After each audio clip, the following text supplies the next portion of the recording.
എന്നാ പിന്നെ നിങ്ങൾ പൊയ്ക്കോ. ഇവിടുന്ന് കുറച്ച് ദൂരമല്ലേ ഉള്ളൂ, ഞാൻ നടന്നു പൊയ്ക്കോളാം. ഞങ്ങള് വീട്ടിൽ കൊണ്ടുപോയി ആക്കാം. വേണ്ട, അവിടെ ഒരാള് കലിതുള്ളി നിൽക്കുക, ചന്ദ്ര. എനിക്ക് ജാമ്യം കിട്ടില്ല എന്ന് വിശ്വസിച്ചിരിക്കുകയായിരുന്നു ആള്. കിട്ടിയപ്പോൾ നിലതെറ്റിയെന്നൊരു സംശയം.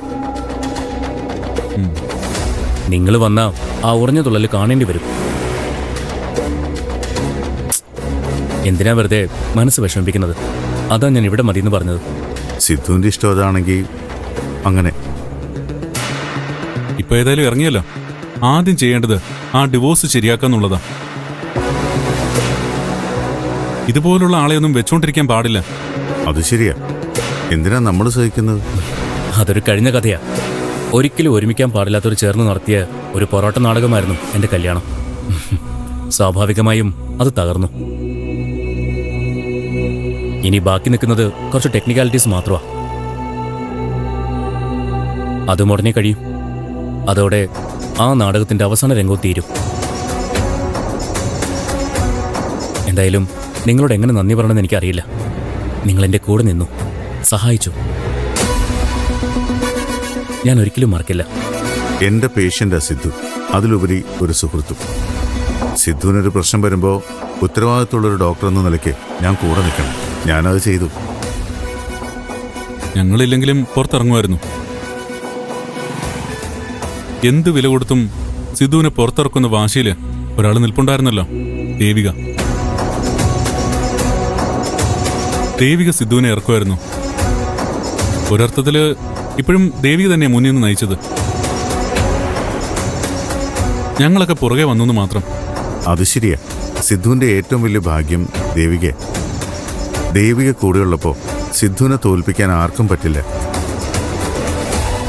ഇനി നിന്ന് മുഷിയണ്ട, എന്നാ വിട്ടോ, അച്ഛനൊക്കെ കാത്തിരിക്കായിരിക്കും. ഞാൻ അച്ഛനുമായിട്ട് വീഡിയോ കോളിൽ സംസാരിച്ചതാ. എനിക്ക് കാണേണ്ടത് അവളെയാ, എന്റെ വീഴ്ച കാണാൻ കാത്തിരിക്കുന്ന ചന്ദ്രയെ. ചെല്.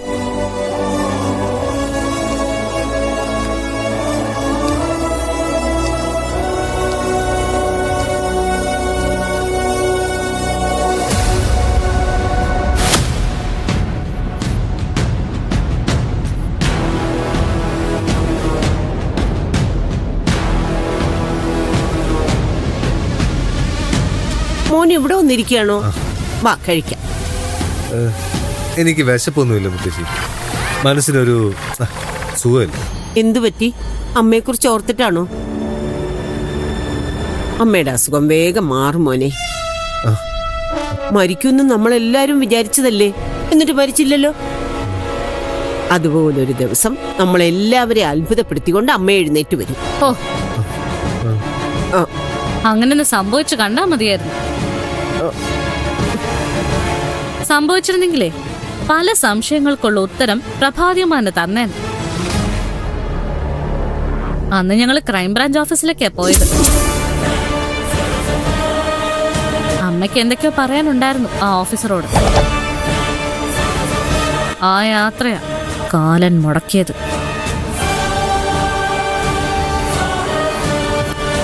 എന്തിനാച്ചാ പഴയ കാറ്?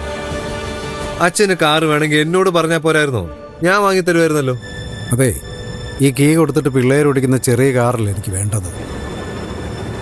നല്ല ഒന്നാം തരം പുതുപുത്തൻ കാറിന്റെ കാര്യമാണ് ഞാൻ പറഞ്ഞത്.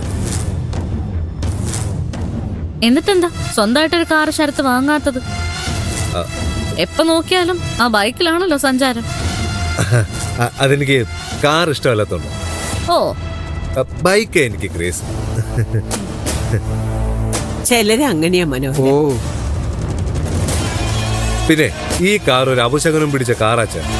കിട്ടിയ വിലയ്ക്ക് നമുക്ക് ഈ കാറ് എന്നിട്ട് പുതിയത് വാങ്ങാം. ആ, അതൊരു നല്ല കാര്യം. എന്നാ നമുക്കൊരു കാര്യം ചെയ്താലോ? പുതിയ കാറ് വരുന്നത് വരെ ഇതിവിടെ തന്നെ കിടക്കട്ടെ. മുറ്റത്തൊരു കാറ് കിടക്കുന്നത് ഒരു അന്തസ്സല്ലേ മോനെ? അന്തസ് ഇതുപോലൊരു കാറ് കിടക്കുമ്പോഴല്ലേ മുത്തശ്ശി? പുതിയത് കിടക്കുമ്പോഴാ. അച്ഛനെന്ത് പറയുന്നു? എൻ്റെ കാറല്ലത്, പ്രിയയുടെയാ. പ്രിയ സമ്മതിക്കുവാണെങ്കിൽ കൊടുക്കാം. ഒരു കാര്യം ചെയ്യും, ശരത്ത് പ്രിയായിട്ട് സംസാരിക്കും. ഞാൻ വിളിക്കാൻ പ്രിയ ഇങ്ങോട്ട്. വേണ്ട വേണ്ട, ഞാൻ കണ്ടോളാം. അത് വേണ്ടതേ, ഇങ്ങോട്ട് വരട്ടെ. പ്രിയേ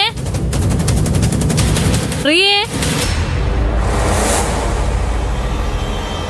എന്താ ചേച്ചി? ഇവനെ കാറ് കൊടുക്കണത്ര. അതിന് ഐശ്വര്യം പോരാന്ന്.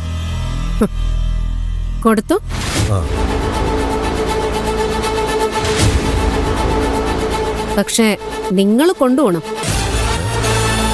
എങ്കിൽ മാത്രമേ കാറ് വിൽക്കാൻ ഞാൻ സമ്മതിക്കൂ. അ- അത് അത് ഞാൻ തന്നെ എടുക്കണോ? ഒരു വർക്ക്ഷോപ്പുകാരനെ കൊണ്ട് എടുപ്പിച്ചാ പോരെ? അത് പറ്റില്ല. ശരത്ത് തന്നെ എടുക്കണം. എന്തേ, കോവിലെ ലൈസൻസ് അല്ലേ ശരത്തിന്? അതൊക്കെ ഉണ്ട്. പിന്നെന്താ എടുക്കാനൊരു പേടി? യോ പോയങ്ങോട്ട് എടുക്കും മോനെ. ശരതേ,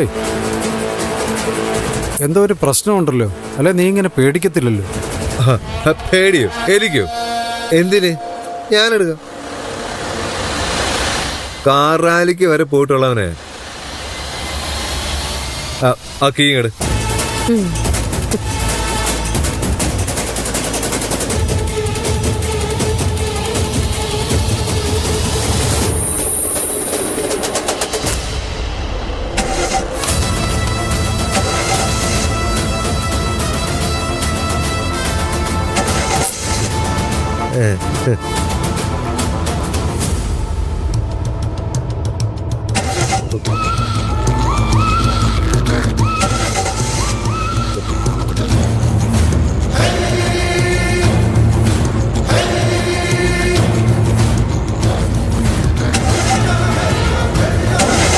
ഇത് പറ്റി സ്റ്റാർട്ടാകുന്നില്ലല്ലോ. ഞാൻ പറഞ്ഞില്ലേ ഈ കാറ് ഉള്ളില്ലെന്ന്. അപ്പൊ ആർക്കും വിശ്വാസമില്ലായിരുന്നല്ലോ. ഇപ്പൊ ബോധ്യമായില്ലേ? കാറിന് ഒരു കുഴപ്പമില്ല. പിന്നെ എനിക്കാണോ കുഴപ്പം? അതെ, നിങ്ങൾക്ക് തന്നെയാ.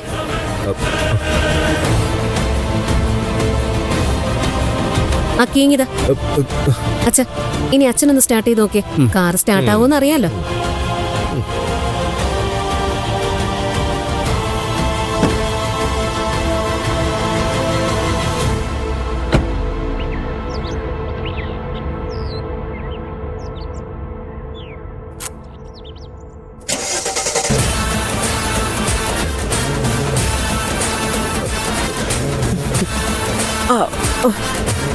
വണ്ടി സ്റ്റാർട്ടായി. എപ്പോഴോ? നീ എത്ര തവണ ശ്രമിച്ചതാ? അനങ്ങിയോ കാറ്? അച്ഛനൊരൊറ്റ തവണ ശ്രമിച്ചപ്പോഴേക്കും കാറ് സ്റ്റാർട്ടായല്ലോ. അതിന്റെ കാരണം എന്താണെന്ന് ഇയാൾക്ക് അറിയാം ചേച്ചി.